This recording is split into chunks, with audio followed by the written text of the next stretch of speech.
दुर्गाणि विश्वानावेव सिन्धुं दुरितात्यग्निः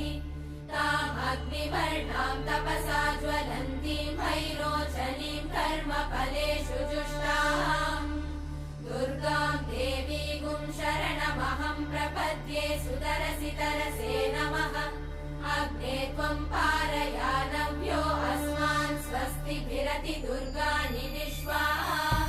पूष्य पृथ्वी बहुला न उर्वी भवातोकायतन